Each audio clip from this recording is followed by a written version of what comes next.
Baik, kita mulai saja pelajaran IPS-nya ya. Kita lanjut ke bab 1 yang poin A, yaitu konektivitas antar ruang dan antar waktu. Nah, yang pertama itu ada konsep ruang ya, dimana pengertian daripada ruang itu adalah tempat di permukaan bumi, baik sebagian maupun keseluruhan. Nah, maksudnya ini contohnya anak-anak kami saat ini kan berada di rumah ya, dan pastinya memiliki kamar pribadi ya. Nah, coba kamu perhatikan kamar kamu ya. Coba kamu perhatikan ruangan kamar kamu. Nah, di situ kan ada terdapat lantai, dinding, atap ya. Nah, coba kamu keluar rumah. Di situ kan kamu boleh perhatikan ada tumbuhan, ada hewan, ada batu ya, dan bahkan udara yang lebih luas lagi ya. Nah, itulah yang dimaksud daripada tempat di permukaan bumi ya, baik sebagian maupun keseluruhan. Nah, selanjutnya di sini ada 3 konsep ruang yang berbeda ya tentang ruang. Yang pertama itu ada ruang absolut ya.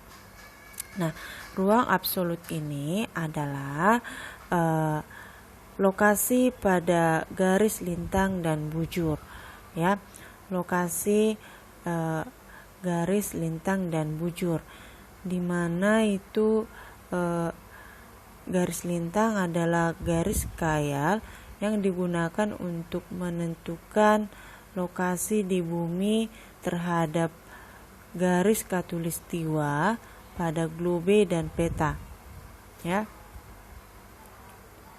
Di sini boleh anak kami perhatikan ya. Inilah yang disebut daripada garis lintang ya. Ini garis lintang ya, garis lintang di mana garis lintang ini adalah tepat berada pada garis khatulistiwa dan disebutlah itu 0 derajat ya. Baik, kita lanjut kepada garis bujur ya. Garis bujur ini adalah garis khayal yang ditarik dari kutub utara ya hingga ke kutub selatan untuk menentukan lokasi di bumi pada peta atau globe ya. Jadi di sini boleh anak kami perhatikan ya garis bujur tersebut ya. Nah, terus garis bujur ini menunjukkan posisi dari timur ke barat ya, dan garis bujur utama ini disebutlah itu garis bujur 0 derajat. Baik, kita lanjut ke ruang relatif ya. Nah, ruang relatif ini mengacu pada hubungan antara berbagai lokasi. Nah, ruang relatif ini dinyatakan dalam bentuk dimensi yang mana menunjukkan tingkat keterjangkauannya dalam konteks hubungan antar ruang ya. Nah, maksudnya di situ dengan diperkenalkannya konsep ruang relatif ini, hubungan antar ruang dan jarak dapat diukur dari segi biaya transportasi, waktu, dan jarak tempuh ya melalui jaringan transportasi ya.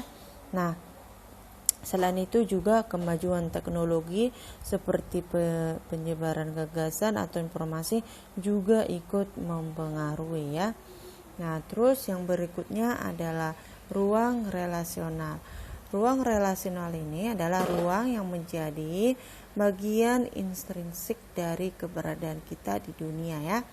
Dan konsep tentang ruang relasional ini berkaitan dengan kegiatan kita. Contohnya masyarakat sekarang membedakan antara tempat tinggal dan tempat kerja ya. Dan perbedaan ini sangat kelihatan ya, dimana ketika mulai terbentuk masyarakat industri. Nah, sebelumnya pekerjaan dilakukan di rumah ya, dan walaupun sekarang tetap pekerjaan dilakukan di rumah itu karena adanya suatu virus ya. Dan nah, terus pada saat itu kan disiplin belum ditemukan ya. Jadi waktu antara bekerja, makan, mengobrol dengan tetangga ataupun istirahat sebelum waktunya belum terpilah dengan baik ya. Jadi itu sangat terlihat perbedaannya. Dan terus kita lanjut ke ruang distribusi ruang ya. Nah, distribusi ruang ini disebut juga sebagai sebaran ruang ya, dan yang artinya keberulangan suatu objek atau kenampakan di suatu lokasi. Terus distribusi ruang ini juga mengacu pada luas wilayah atau daerah tempat fenomena alam yang terjadi ya. Contohnya di mana kita menemukan hujan tropis, terus bagaimana distribusi hujan curah hujan daripada Indonesia pada hari tertentu, itu masuknya distribusi ruang ya. Terus masuk kita ke pola ruang ya. Nah, pola ruang ini adalah pola sebaran gejala tertentu di permukaan bumi. Jadi ada 3 pola ruang dasar ya. Yang pertama itu pola titik. Nah, pola titik ini adalah sebaran fenomena yang tersusun secara rapat dan teratur ya. Jadi polanya itu berbentuk klaster ataupun uniform dan disebut juga pola acak ya. Pola titik ini misalnya kota-kota kecil yang mengitari kota-kota besar. Contohnya apa? Ya seperti Jakarta ya. Terus yang bagian B ada pola linear ya. Pola linear ini merupakan suatu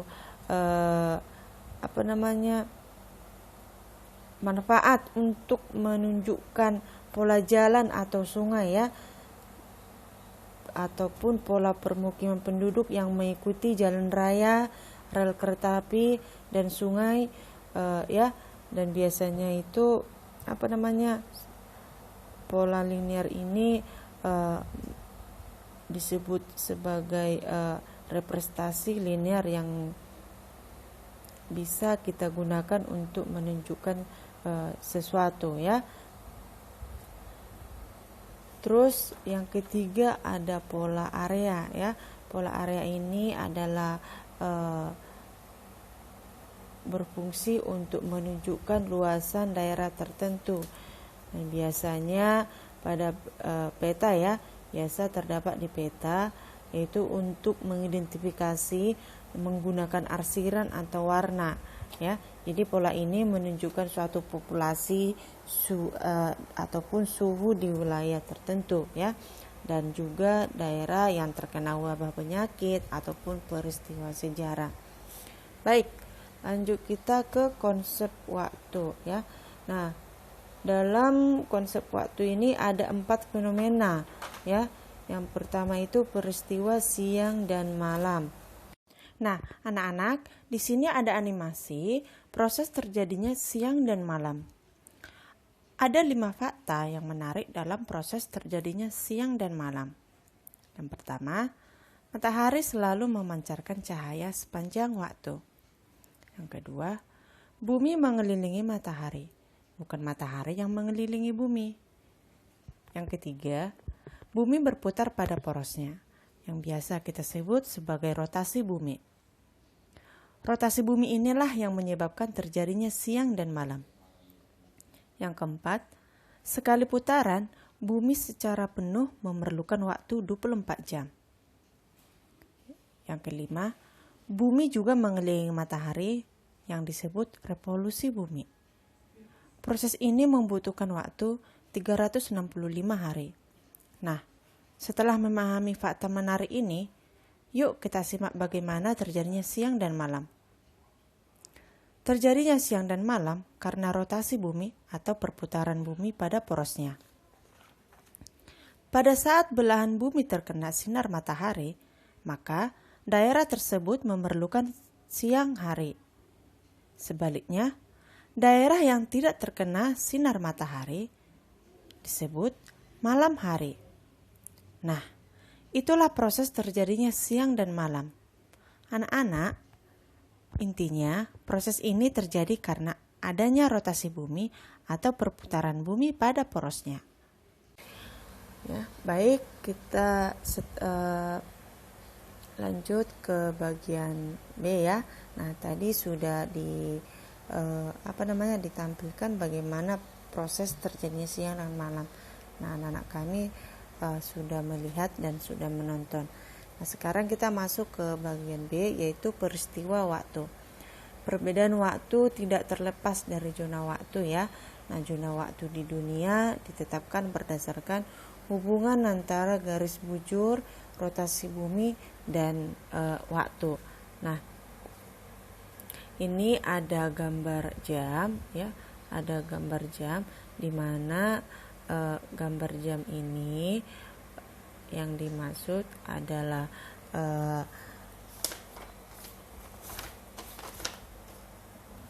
jam yang menjadi acuan ya, jam yang menjadi acuan waktu di dunia di kota Greenwich, Inggris ya. Nah, jam yang menjadi acuan waktu dunia di kota Greenwich, Inggris ya. Dan di sini juga boleh kamu lihat ada gambar theta dan ada tulisan GMT ya. Nih, GMT. GMT itu maksudnya Greenwich Mean Time ya. Nah, meridian utama menjadi meridian sentral untuk menetapkan zona waktu dunia ya. Jadi waktu pada meridian utama dikenal sebagai GMT ya. Inilah yang dikenal yang pertama kali ya, waktu meridian utama ya, yang GMT maksudnya. Terus nah, baik, kita lanjut ke bagian C, yaitu fase bulan yang bergerak melalui siklus 29 hari ya. Nah, bentuk bulan yang terlihat dari bumi itu selalu berubah, dan perubahan inilah disebut dengan fase bulan. Jadi fase bulan ini berulang setiap 29 hari. Dan fase bulan ini terdapat 5 fase. Yang pertama itu fase bulan baru. Nah, fase bulan baru ini adalah ketika posisi bulan berada di antara bumi dan matahari ya. Sisi bulan yang menghadap bumi sama sekali tidak mendapat cahaya matahari. Nah, ini dia. Kita lihat nih. Ini dia bulan baru ya. Ini berwarna hitam semua, dalam arti tidak mendapat cahaya matahari ya. Dan fase bulan baru ini terjadi di kisaran hari ke 0 ya, atau hari ke-29. Baik. Yang kedua ada fase kuartil pertama ya. Nah, fase kuartil pertama ini ketika bulan, bumi, dan matahari berada dalam posisi tegak lurus. Nah, ini dia. Ini dia kuartil pertama ya. Ini. Oke. Nah, hanya setengah permukaan bulan yang menghadap bumi yang mendapat cahaya matahari nih. Yang menghadap bumi yang mendapat cahaya matahari ini kan ada setengah nih. Ya, setengah. Jadi hanya setengah dia yang mendapat cahaya matahari. Nah, bulan tampak seperti setengah cakram antara fase bulan baru dan kuartil pertama. Bulan tampak seperti bulan sabit. Nah, ini dia bulan sabit. Ini dia.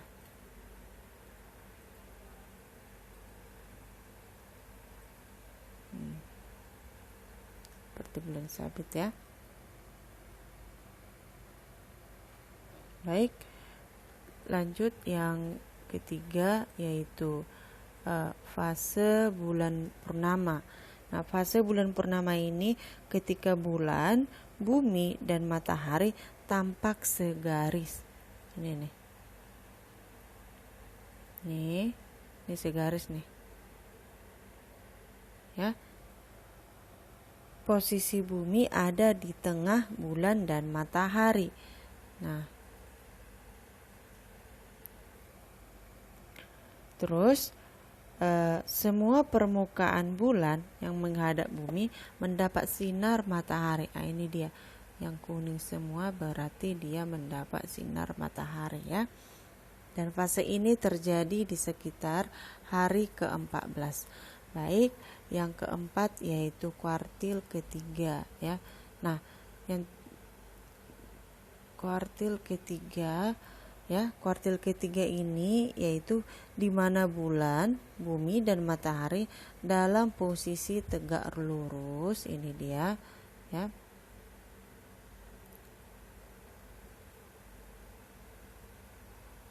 Ini hanya setengah permukaan bulan yang menghadap bumi yang mendapat cahaya matahari. Nah, ini dia. Setengah dia ya mendapat cahaya matahari. Nah, bulan tampak seperti setengah cakram, berbeda dengan fase kuartil pertama ya. Jadi di fase kuartil ketiga ini, bagian bulan yang terkena sinar matahari adalah bagian sebelah kiri ya, bagian sebelah kiri. Nah, ini dia yang mendapat cahaya sebelah kiri ya. Nah, terus antara fase bulan purnama dan kuartil ketiga, bulan tampak sebagai bulan sabit. Nah, ini dia.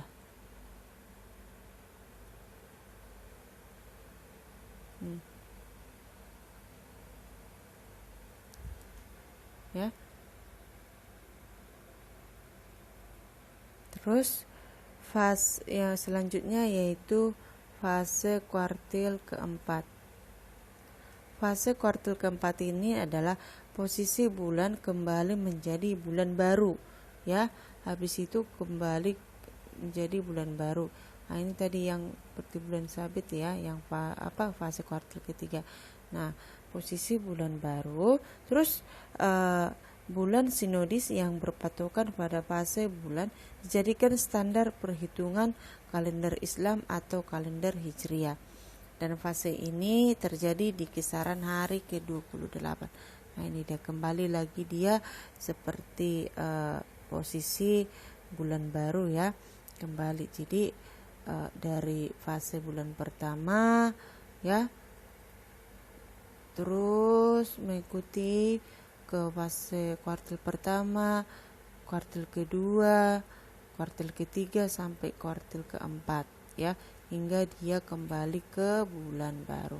Nah, baik, inilah fase bulan yang bergerak melalui siklus 29 hari. Nah, lanjut kita yaitu pergantian musim ya. Nah, pergantian musim atau perubahan musim ya. Nah, ini adalah salah satu akibat gerakan revolusi bumi ya. Jadi pada saat bumi berevolusi, posisi bumi berada pada kemiringan 23,5 derajat dan ke arah timur laut dari sumbu utara sampai selatan bumi. Baik. Di sini ada tabel perbedaan 4 musim di belahan bumi ya. Yang mana itu pada tanggal 21 Maret sampai 21 Juni ya, terjadi musim semi di belahan bumi utara dan musim gugur di belahan bumi selatan. Terus pada tanggal 21 Juni sampai 23 September ya, terjadi musim panas di belahan bumi utara, terus musim dingin di belahan bumi selatan ya. Nah, yang ketiga tanggal 23 September sampai 22 Desember itu terjadi musim gugur di belahan bumi utara dan musim semi di belahan bumi selatan. Dan yang terakhir itu ada terjadi waktu 22 Desember sampai 21 Maret ya. Terjadinya musim dingin di belahan bumi utara dan musim panas di belahan bumi selatan. Nah, inilah perbedaan 4 musim di belahan bumi ya. Jadi tidak pernah ada sama musimnya ya, selalu berbeda. Nah, masuk kita ke siklus musim. Nah, siklus musim ini adalah salah satu pembagian utama biasanya berdasarkan bentuk iklim yang luas ya. Biasanya 1 tahun itu terbagi menjadi 4 musim, yaitu musim semi, musim panas, musim gugur, dan musim dingin ya. Nah, di sini kita boleh lihat ya. Nah, yang mana itu musim semi ya. Nah, ini dia. Terus lanjut ke musim panas ya, pada tanggal 21 Juni, terus masuk ke musim gugur pada tanggal 23 September, dan pada tanggal 22 September adanya musim dingin. Nah, inilah siklus musim yang terjadi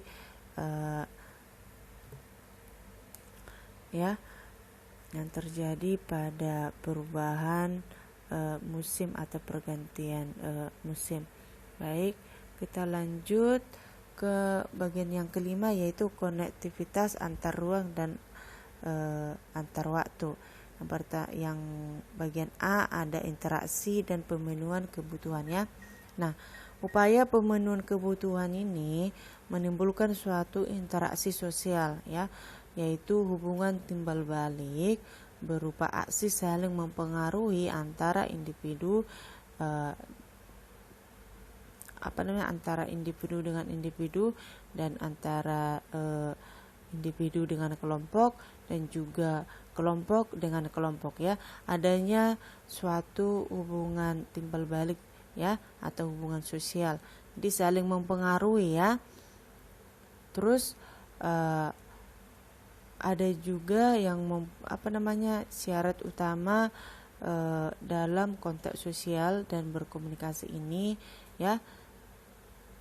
Nah, maksudnya di situ saling mempengaruhi antara individu dengan individu itu bisa saja keinginan seseorang itu kan tidak bisa kita samakan ya, antara pribadi kita dengan pribadi orang lain ya, dan begitu juga dengan sama timbal baliknya ya.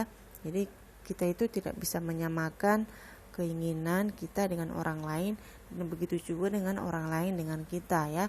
Jadi itu yang dinamakan adanya hubungan timbal balik ya. Jadi berupa aksi saling mempengaruhi ya. Terus yang B ini ada 3 konsep terjadinya interaksi antar wilayah. Jadi 3 konsep ini yaitu kesempatan antara ya, terus saling melengkapi, dan yang ketiga ada kemudahan transfer. Nah, maksudnya kesempatan antara ini adalah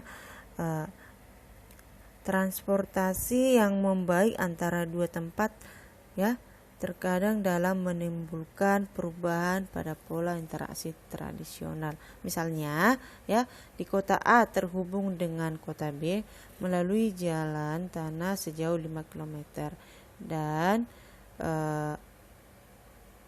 di kota C melalui jalan raya aspal sejauh 10 km. Nah, maka kesempatan antara akan muncul ketika pemerintah membangun sebuah jalan raya aspal antara kota A dan B. Jadi dalam hal ini kebanyakan orang yang tinggal di kota A mungkin akan memilih membeli barang dan jasa ke kota B ya, yang mana kota B tersebut lebih besar dan murah secara transportasi dibanding dengan kota C. Itu maksudnya kesempatan antara ya, adanya perbandingan ya, adanya perbandingan antara kota A, kota B, dan kota C. Nah, terus yang bagian B yaitu saling melengkapi. Nah, saling melengkapi ini maksudnya adanya dua wilayah dikatakan saling melengkapi jika suatu wilayah ini memiliki hal yang dibutuhkan wilayah lain. Nah, sebaliknya seperti itu ya. Nah, contohnya wilayah A berpenghasilan besar, wilayah B berpenghasilan sayur-sayuran lah contoh. Nah, wilayah A tadi kan contohnya berpenghasil beras ya. Terus wilayah A membutuhkan sayur dan wilayah B membutuhkan beras. Nah, adanya interaksi ya. Jadi interaksi antara kedua wilayah ini akan terjadi melalui aktivitas jual beli ya. Jadi si A boleh membeli jualan daripada si B dan si B boleh membeli jualan daripada si A. Jadi saling melengkapi maksudnya ya. Kalau kita kan nggak mungkin cuman makan nasi saja ya. Terus si B tadi juga nggak mungkin hanya memakan sayuran. Pastinya ada nasi, ada sayur ya supaya sehat. Sama juga si A juga ya. Ada beras dimasak terus makan nasi dan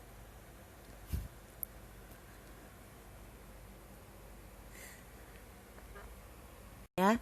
Jadi maksudnya saling melengkapi di situ ya. Dan kita juga sesama manusia boleh saling melengkapi ya. Tuhan itu juga menciptakan manusia itu sudah saling melengkapi itu. Contoh ya, ayah dan ibu kamu mereka saling melengkapi lah.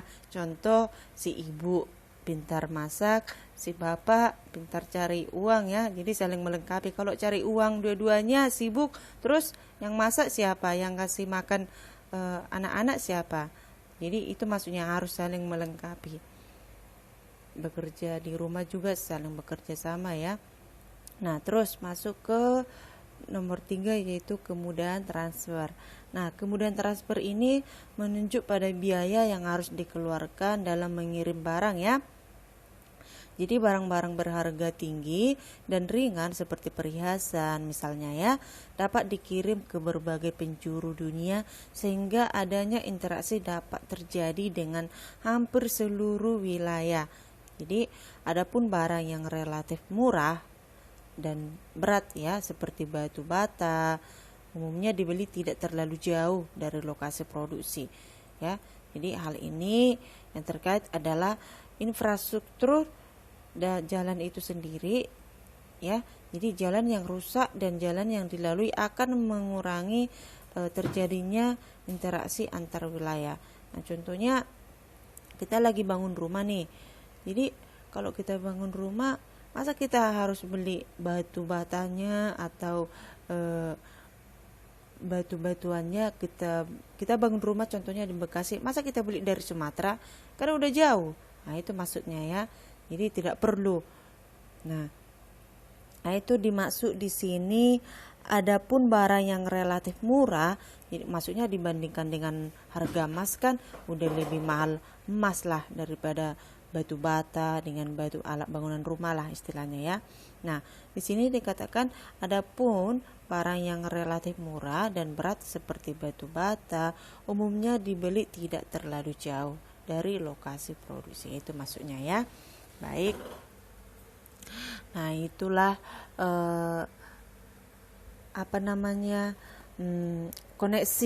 koneksivitas antar ruang dan antar waktu ya. Baik. Demikian materi yang bisa sampaikan ya. Semoga bermanfaat dan bisa anak-anak kelas 7 pahami. Sekian dan terima kasih.